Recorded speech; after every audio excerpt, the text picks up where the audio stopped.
Thanks everyone for joining, and I'm so excited to see so many colleagues from different parts of the world.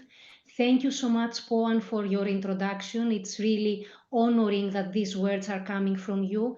And also thank you all for facilitating the organization of this seminar.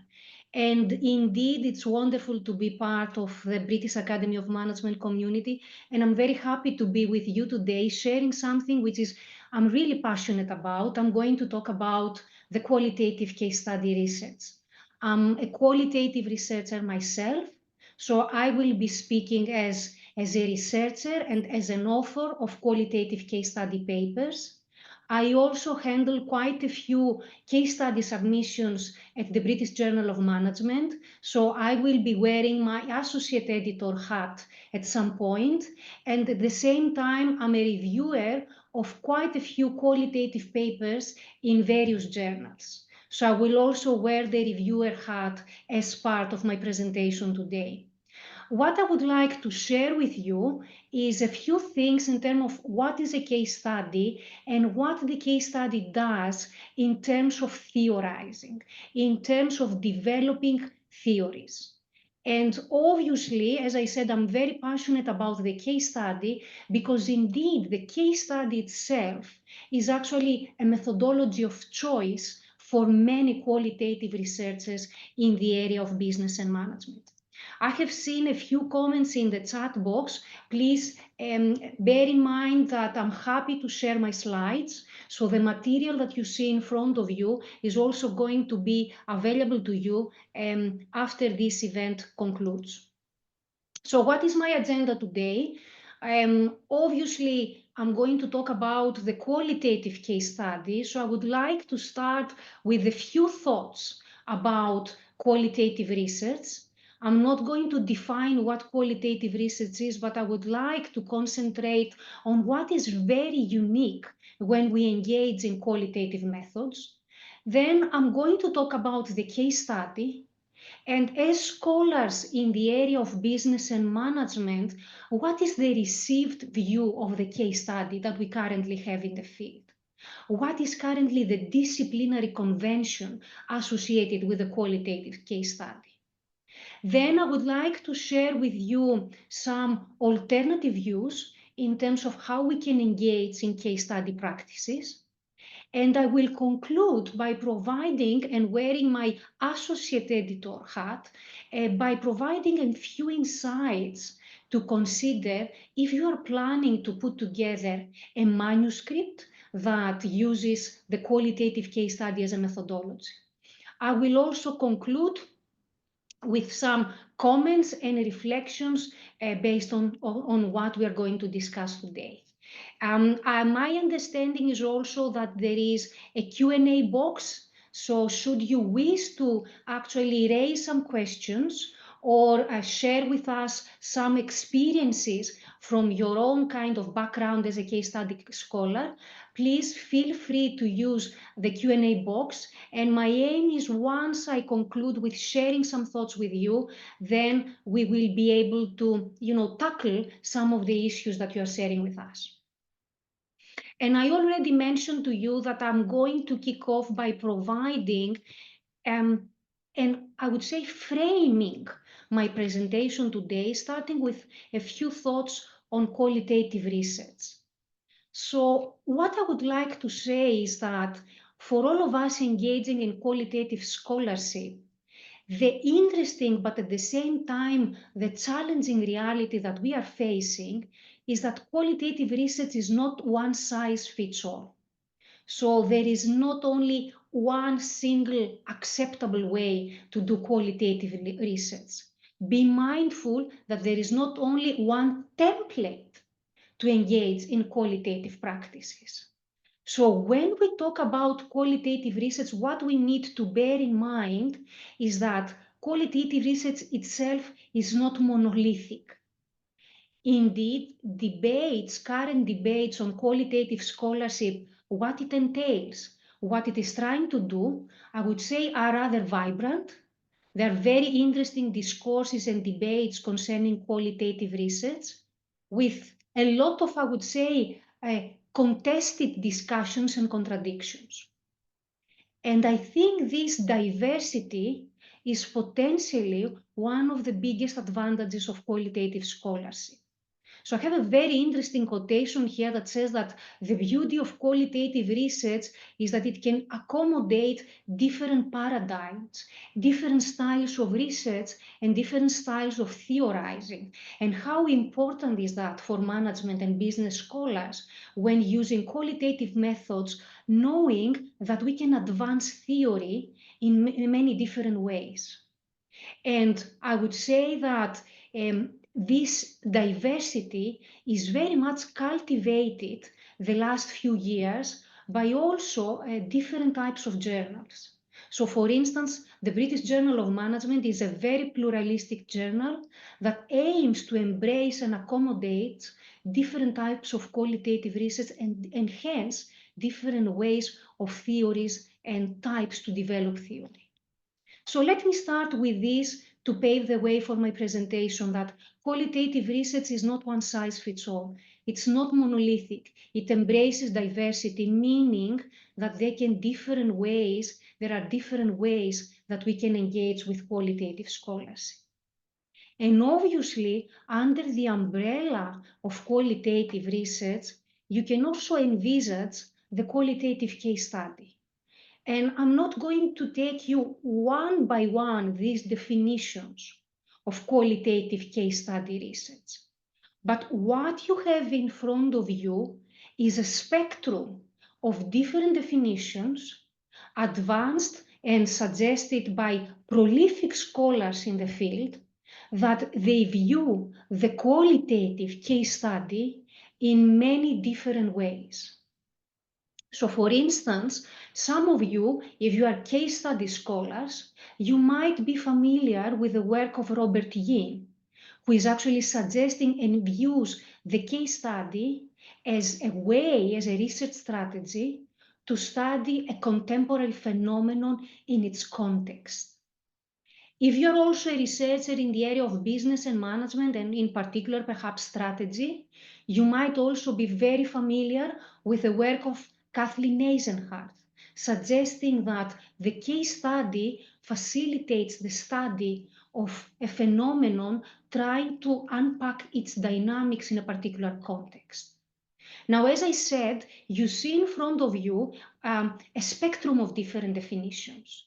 So you see how Robert Yin is considering the qualitative case study in terms of the study of a contemporary phenomenon in its context, whereas George and Bennett suggest that case study research can be actually utilized to understand the past.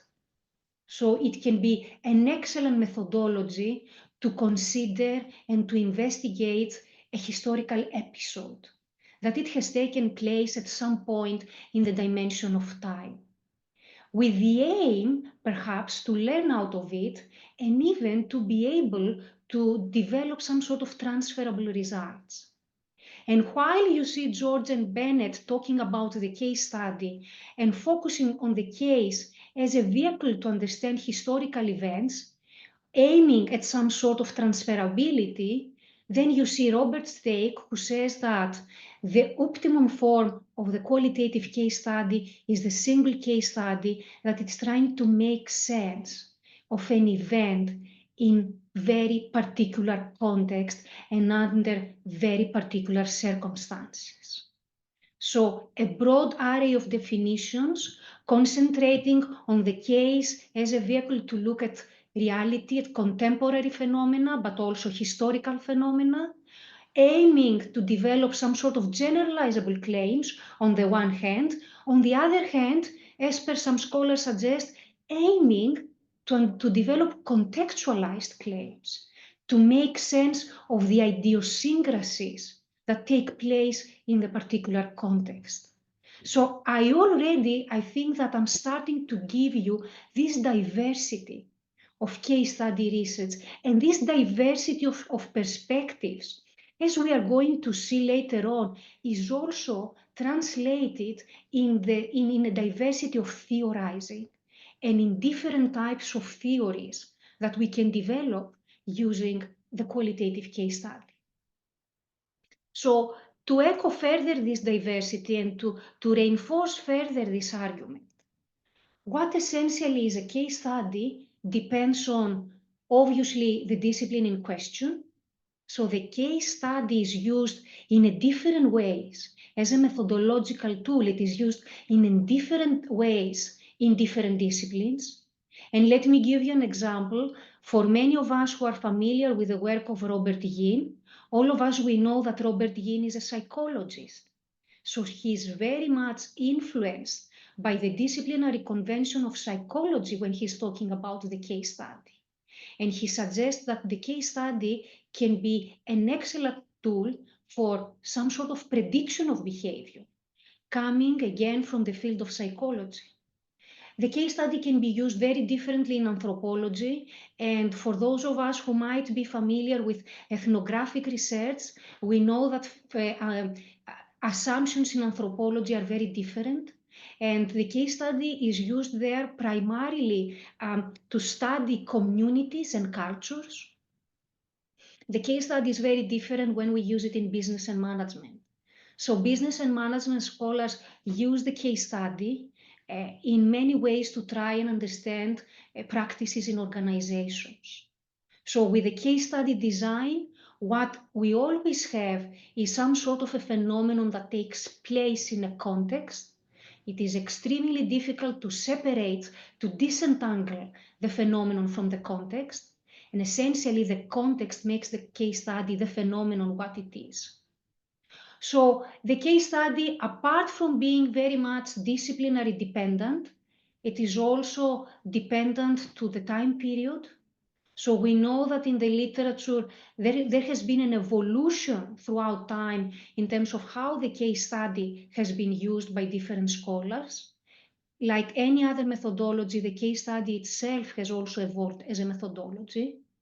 But time also is shaping the way that we use the case study, because essentially we might have case studies that concentrated phenomena that take place in real time, retrospective case studies that concentrate and try to investigate phenomena that take place, that they have taken place in the past. The qualitative case study, before I go to the philosophical underpinnings, which is extremely critical, the qualitative case study is also shaped by research design decisions that we make in the field. So we talk about a multiple case study design. We talk about single case designs associated with a number of cases that we choose to study. We talk about holistic cases and embedded cases, talking about whether we opt for unit of analysis in our case studies or not. Case studies are also dependent on the sources of data that we use. So for instance, I would say that the disciplinary convention in business and management is the interview-based case study. The interview-based case study highlights a lot the importance of qualitative interview data when trying to understand a phenomenon, to study a phenomenon. You might also have ethnographic case studies, which are very much influenced by the discipline of ethnography, and these case studies are very much observation-driven. What is important to bear in mind is that case studies always confront theory. So when you are a qualitative scholar, what you aim to do all the time as qualitative researchers, we engage in analytic generalization. So we are trying to develop theory in a particular way. Similarly, all case studies should confront theory in a particular way. So this is the theoretical purpose of the case. So we can have cases which are very exploratory, perhaps in areas which are uncharted territories where us as researchers, we are not so familiar, we don't have already developed a stock of knowledge. We can also have explanatory case studies that aim to explain a phenomenon. We can have case studies that engage in theory extension. So on top of the current stock of knowledge, they try to extend theories. We even have in business and management case studies that have a theory testing element. So what they try to do is they try to actually test an already established theory. All of these elements that you see here are actually shaping the way that you are using the case study. They influence how you engage in case study research.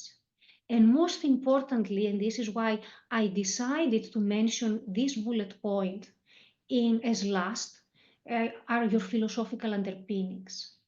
So the assumptions that we make about reality, all these ontological claims that we assume about our investigated phenomenon, our philosophical underpinnings in terms of how we view the world, all these philosophical underpinnings are shaping our case study practices, are influencing the way that as case study scholars, we are going to investigate a phenomenon.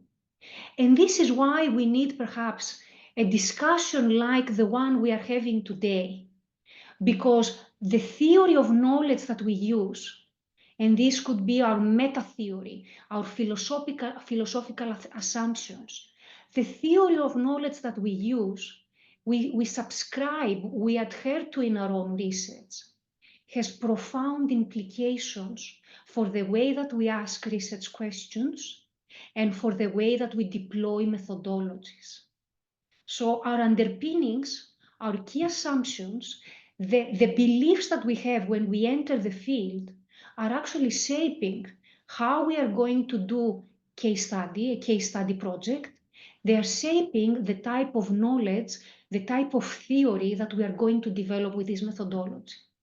And on the other hand, if we enter the field being very much theory, having no theory in mind, being very much agnostic in terms of philosophical assumptions and theory, well, this also has profound implications in the type of research that we are going to essentially develop. So starting with this as a premise today, that our philosophical assumptions are shaping how we engage in qualitative case study research, I would like to further the discussion by actually sharing with you the disciplinary convention in business and management. So when we do case study research as scholars in business and management, what is the dominant view of the case that we utilize? What is the received view that all of us as qualitative scholars perhaps have as starting point when we are familiarizing ourselves with this methodology? So put it simply, what is the disciplinary convention when we talk about the qualitative case study research in business and management? And I'm not only going to present you this received view, this disciplinary convention, I'm also going to present what are the key assumptions of this disciplinary convention. Because all the case study scholars that I have discussed so far, I mentioned to you earlier on, and I have shown you definitions of Robert Yin, Kathleen Eisenhardt, Robert Stake. All of these are case study scholars that essentially they are not value-free, they are not neutral, but their approach and their recommendation concerning the case study are actually associated with very, very particular philosophical assumptions. So all of these case study scholars that I have mentioned to you, and you're going to see in my slides today, going back, they have a very clear theory of knowledge in mind when they're actually suggesting practices on how to engage on case study scholarship. And I would say perhaps the most prolific authors on how we've used the case study in business and management as a methodology to try to make sense of a particular phenomenon in its setting, perhaps I would say the most prolific authors have been Kathleen Eisenhardt and Robert Yin. Very prolific authors because essentially Robert Yin was the one in the beginning of 80s who tried to introduce this methodology to business scholars. And then Kathleen Eisenhardt, as a strategy scholar, she tried to incorporate the case study as a legitimate methodology when we study strategy.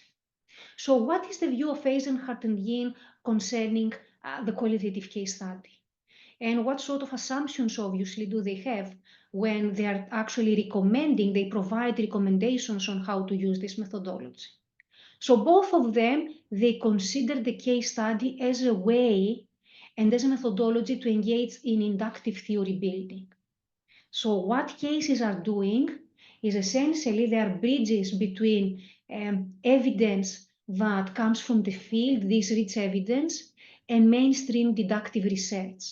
So what Eisenhardt and Yin particularly say is that the case studies are very good. They can be a very good tool that they can facilitate a researcher at the beginning of a project to explore a research area.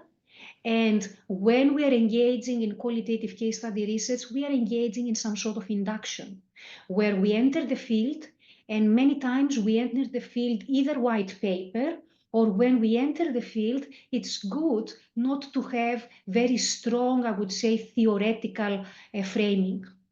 So they have a very particular view of the case as a tool of induction.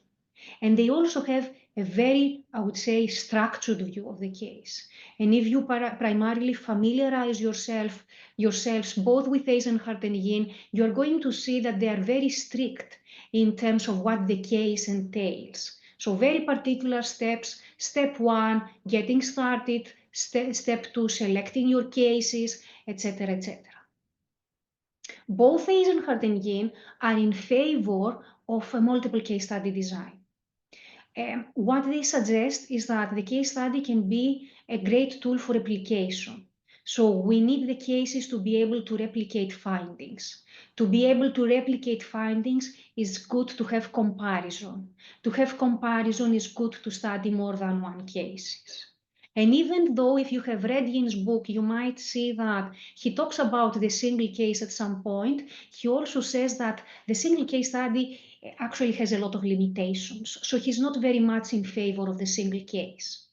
So both Eisenhardt and Yin and this disciplinary convention view that we have in business and management is favoring the case study as a tool for induction, a case study as a tool for application logic, emphasizing a multiple case study design.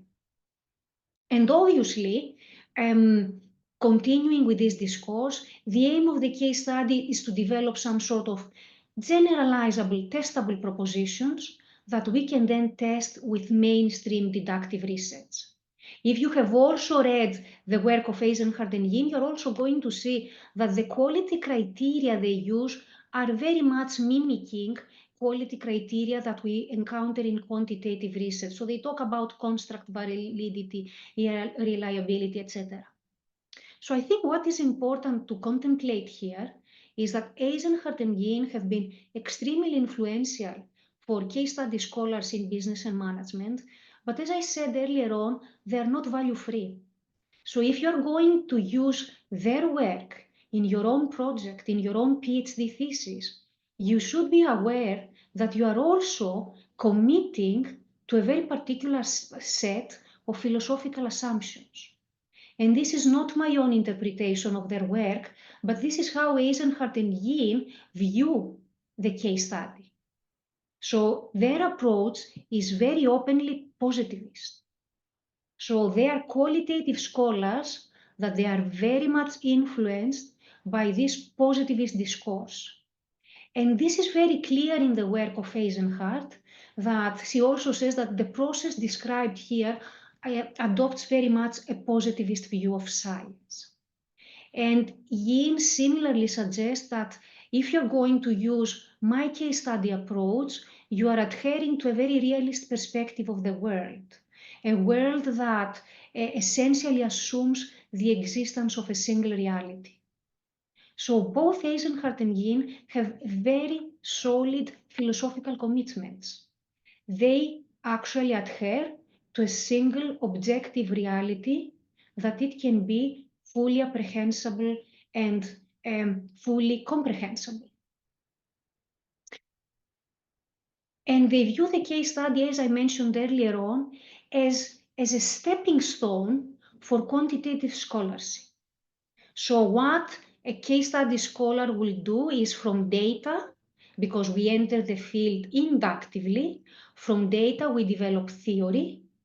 And how we theorize in the form of propositions. So essentially, if you are planning to use the qualitative case study drawing on Eisenhardt and Yin, you're theorizing the way that you start to develop your theory, the way that you move from the data to the level of abstraction when we talk about theorizing, needs to take the form of theoretical propositions. And these theoretical propositions could be essentially then tested in another project with a hypothesis, with a deductive research design. So Eisenhardt and Yin have a very particular view of the case, adhering to a single reality, using the case as a tool for induction, developing proposition as a theorizing process out of the case, and theory, the theorizing output, theory itself, is very much envisaged in terms of constructs. So I would say a qualitative positivist view of science, that essentially this is materialized in the form of proposition, that they usually have this linear correlational logic that essentially connect concepts or constructs that you are actually coming up with, that you are actually generating from the data. So for all of us who do qualitative case study research, we do thematic analysis. And what Eisenhardt and Yin suggest is, when you do thematic analysis, what is the purpose of this thematic analysis? You identify themes. Then what you do is you reduce these themes into other categories, to broader categories, that these broader categories essentially can serve some sort of constructs. These constructs, obviously, the idea would be that they can be replicated, they can be transferred to other contexts. So they also ascribe very much to some sort of the use of the case to develop a generalizable, a transferable view of science. And as per Eisenhardt and Yin, theory is a combination of constructs, relationships between constructs, and the underlying logic of these constructs is to explain a phenomenon in a general way. So this is the view of case study, the disciplinary convention of qualitative case study research that currently dominates business and management. This approach, what I would like to highlight, as I mentioned earlier on, it's not one size fits all. It comes with very clear philosophical commitments. So for those of us who might use this perspective to qualitative case study research, I think it is very, very important to know that when we use this approach, we subscribe to very particular assumptions. So contrary to, some sort of comments that I have received in the past from early career researchers, from fellow case study scholars, Eisenhardt and Yin are not neutral. They are not value-free, but they have a very particular view of the case, and this view of the case stems from very particular philosophical assumptions. Obviously, Eisenhardt and Yin are not the only way to engage in case study scholarship in business and management. Their work has been very important and prolific in terms of introducing this methodology, but obviously it is not the only way to do qualitative case study research. Their work has been very prolific, but at the same time, obviously, it has received criticism because it approaches the case study in a very structured manner that aims to develop some sort of transferable findings. In this process of obviously developing these transferable findings, many times contextual insights, which are the strength of qualitative scholarship, can be compromised. So the work of Eisenhardt and Yin has been influential, but I think it's good to know for those of you who might be searching alternative approaches, that it has also been highly criticized. It has been criticized because in a way it proliferates a very positivist view of qualitative scholarship, which making case study research very much oriented towards exploration and towards generalization and transferability. So what is then the alternative perspectives to consider the qualitative case study? And obviously, I cannot be exhaustive here. I can just give you some food for thought on alternative approaches, and then after these alternative approaches, we can reflect a bit and wrap it up. So I have three alternative approaches here. I'm not going to go in depth one by one to all of these approaches, but I would like to give you a flavor. So if you feel that Eisenhardt and Yin is not actually helping you to investigate what you want to investigate, if you're a researcher who might be actually concentrating on a reality where you adhere that this reality has multiple perceptions and multiple truths, another way and another approach that we can actually engage in qualitative case study research is following the interpretivist case study, the interpretivist approach, associated with Robert Stake, who suggests that the qualitative case study is an excellent tool to allow us to understand multiple perceptions and interpretations of a constructed reality in a very particular context. So here the discourses are changing. We don't talk about the single reality that Yin and Eisenhardt are adhering to. We talk about multiple understandings of reality. We don't talk about a multiple case study design that aims at transferability of findings. We talk about a single case study design that aims at contextualization. You might also be a scholar when you study a phenomenon that has high complexity. And you have these multiple layers, the micro level, the macro level. Another way that you can use the case study, an alternative. Michael Barroway from sociology, he's talking about the extended case study method. The extended case study method allows the researcher to unpack a multi-layer phenomenon where the micro level is affecting the meso level and the macro level. And always the researcher is trying to reach out. He or she is trying to make sense of this micro phenomenon by actually connecting it to the meso and macro phenomenon. How can business and management scholars can actually benefit from the extended case study design? I mean, all this, the last few years, the last couple of years, in my intellectual home, which is international business, we have this discussion about microfoundations. And microfoundations is looking at the behavior of the individual to actually try to connect it with the behavior of the organization. So this multi-layeredness, micro-foundations connecting the individual to the meso and the macro, the extended case study method is an excellent tool of sociology that we can actually use to make sense of this multi-level phenomena. So you see, it's not only oftentimes we use quantitative research to study multi-level phenomena, but with the extended case study method, we have an excellent tool in qualitative research that it can help us understand multi-layered phenomena. And finally, we could also have phenomena which are rather processual. Many times in many qualitative seminars that I might be giving, discussions on the case study, I have many scholars approaching me saying that Eisenhardt and Yin, their approach to case study is very static. How can I actually study a processual phenomenon? So I would like to see how a process unfolds in the organization. I have very much a processual ontology.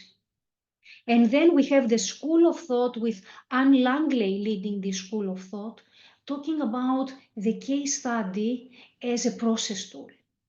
So using qualitative case study research in a processual manner to try to make sense of changes in organizations, try to make sense of longitudinal phenomena that take place in the dimension of time, try to generate a more holistic view by seeing the process and its context.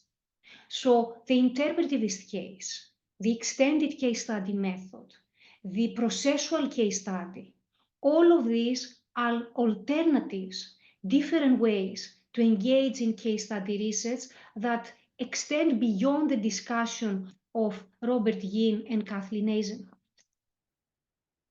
And the theorizing of all of these approaches is very, very different. So when we are engaging in processual understanding of a phenomenon, we do not develop propositions. Propositions are decontextualized, one thing, and secondly, propositions are static. So we need other ways to theorize when we use an alternative approach to the qualitative case study. And most of the times, these ways of theorizing invite some sort of a narrative. So this can be a thick description, a very particularized description, the circumstances of the phenomenon in the context of the phenomenon. This can be a narrative, where a narrative has very particular properties. It has a plot, it has focal actors, it has a particular frame of reference. So is it the researcher who narrates? Is it the participant who narrates? A narrative is also a sequence of events, so it allows space for temporality. Narratives can also be used to make sense of causality, so one event causing another event. So when we have alternative use of case study research, the theorizing is changing. The way that we are trying to develop theory is changing. The way that we are trying to connect our data to concepts, to our theoretical fabric in this situation is much more narrative-based. And obviously the type of theories that we use are very different. Remember when we were talking about Eisenhower and Yin, we were trying to develop theories that they can be transferable. And how we were doing that? We were developing theories in terms of constructs. So it is important that every study following Eisenhower and Yin develops some sort of constructs, produces some sort of constructs. When we use alternative perspectives, the way that we develop theories and the type of theories that we use are very different. These theories tend to be much more contextualized. So you see how, for instance, Dyer and Wilkins, which they favor a lot the single interpretivist case study. They talk about theory. Theory is not born from constructs, but theory is born from deep insights that they're very accurate and idiosyncratic to a particular setting. So they are not keen to generalize, to transfer findings. They are keen to develop very much what we see also in the second bullet point, a very situated account of the phenomenon, a contextualized explanation of the phenomenon. And oftentimes this explanation of the phenomenon is very interesting because it actually incorporates the notion of time. So theories, the way that it is envisaged by Langley, it's not a matter of constructs. It is a matter of things flowing and changing. And I think that you might have noticed a few times in some papers that they engage in process scholarships, they are trying to develop theories and they use as inspiration, as a starting point, a process model. And out of this process model, they are trying to theorize. So what I have tried to do so far is give you these multiple approaches, that when we are case study scholars, it's, as I said at the beginning of our discussion today, it's not a one size fits all. So there can be different ways that we can engage in case study scholarship, and these different ways can essentially lead us as a researcher to different ways to build theory. They can lead us to different types of theory. So we have seen the disciplinary convention, which is more the Eisenhardt-Yin view, and with a very particular understanding of the case study, and its key characteristics being inductive, concentrating on transferability, very much being associated with a multiple case design. And then you see alternative perspectives that they are not so much concerned about these elements of induction and deduction. They do not fully adhere to these extremes. They would say that the case study is a tool to allow us for an in-depth understanding, for its accounts, foremic accounts, so thereafter theory, which is not transferable, but it is contextualized. So on the one hand, you have, this is why I said the case study and qualitative research is a very contested field. You see a school of scholars that they are aiming at transferability, but you also see a school of scholars that they are aiming with a case study at contextualization. I think it is important, if we are going to follow these schools, I think it is important for us, qualitative researchers, to be very much informed in terms of what each school assumes. And I started in the beginning of our discussion today saying that, and indeed, this is the beauty of qualitative research. Indeed, this is the beauty of the case study. And pluralism is indeed the beauty of qualitative scholars, but we should be aware that pluralism is not a free pass to blend methods without bearing in mind their grounding, their assumptions. So pluralism, it's not a free pass to this anything goes approach. Pluralism assumes and means that we are open-ended and inclusive to different ways of developing theory. But pluralism is not anything goes to. We really need to actually be very consistent and coherent with our decisions in the field. And this is why I have tried to unpack the perspectives on case study research, the received view that we have from the field, alternative views, so that you know that there is diversity, you know that there is pluralism, but this pluralism comes with very, very serious philosophical assumptions and theoretical commitments. So this sort of ontological and epistemological and methodological, being consistent with our assumptions, I think that's very, very important. And it's very important in any type of qualitative case study project. And this is, the point where I do not only reflect as a scholar, as a researcher who engages in qualitative case study research, but I also reflect as an associate editor who actually receives quite a few and handles quite a few case study submissions. So what I find many times is I read excellent, very, very interesting manuscripts, but then what I find is in this manuscript is this, I would say, anything goes approach. Tensions between the ontology and the epistemology and the methodology of the study.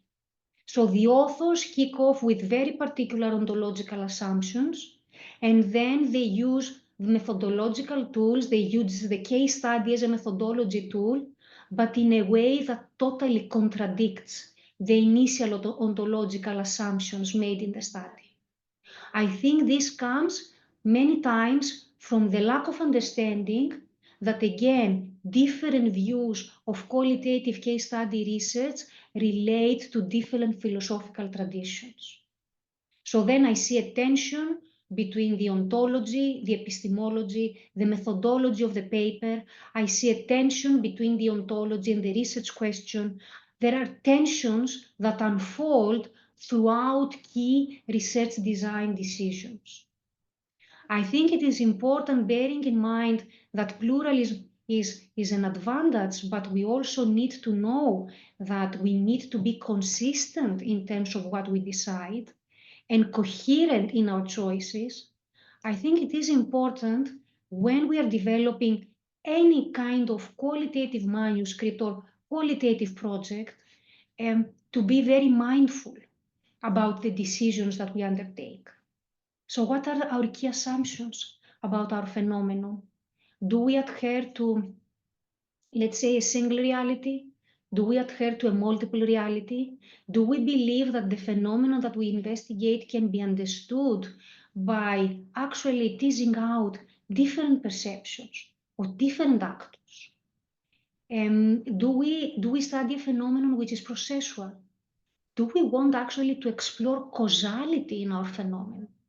All of these ontological assumptions and the pursuits that we might have as researchers will lead us to different methodological decisions. Decisions such as, once we have tried to make sense of how we approach our phenomenon, the assumptions that we want to make in the field, then it's good to contemplate why the case study can help us. Which way of doing the case study? How are we going to articulate our research question? In what way we are going to choose the instances that we are going to investigate? How are we going to analyze our data? It's very different to analyze a project if you are using, if you are adhering to a single reality where you look for the converging truth and the similarities. And it's very different to analyze your qualitative data if you are actually adhering to multiple truths where you want to tease out different accounts, different perceptions, and see how they are clashing. This I would say initial reflection on ontological and epistemological positioning can shape the way we assess the trustworthiness of our research, and also obviously the type of theory that we produce, as we have seen earlier on. So to conclude, and I will be happy to pick up questions and try to share my own experiences. We mentioned that qualitative research is not one size fits all, and we went further to see how qualitative case study research is not one size fits all. So to put it simply, there is no boilerplate, there is no single recipe to engage in qualitative case study research. Contrary, when we actually adhere to different perspectives, when we borrow these recommendations from the literature, we should know that these recommendations could also have some sort of a philosophical grounding. When we are actually developing any kind of qualitative case study project, I think that this philosophical grounding and the overall logic of our arguments need to be conveyed throughout the paper and obviously in the methodology section. So all these moves that we make in the field, from our assumptions to the way that we actually engage in the methodology, how we sample, how we analyze data, all these analytical moves, they need to be part of our methodology section. And these moves should actually tell our own story. So don't resort to templates, don't resort to generic accounts, don't resort only to textbook definitions when you're going to write your moves in the field. Showcase what you have done and make sure that essentially this notion of coherence is actually conveyed when you put together what you have done in the field. The qualitative research, as I said, is not one size fits all. Many times, the qualitative researcher, as Mintzberg says, resembles and does the work of the detective. So it is important to be able to show these steps to the reader. With this in mind, and with with overall looking forward to address your questions and comments, I would like to conclude my presentation. I have some key references that I can share with you, and perhaps conclude with a quote by Leonardo da Vinci that all knowledge has its origin in our perceptions. So I think it is very, very important to be able First of all, our own perceptions as a researcher, our own assumptions in the field, and also how our perceptions are shaping how we make sense of our participant perceptions. With this in mind, I would like to thank you for your patience, and I would be happy to address questions that I already see some of these questions even in the chat box. Thank you so much.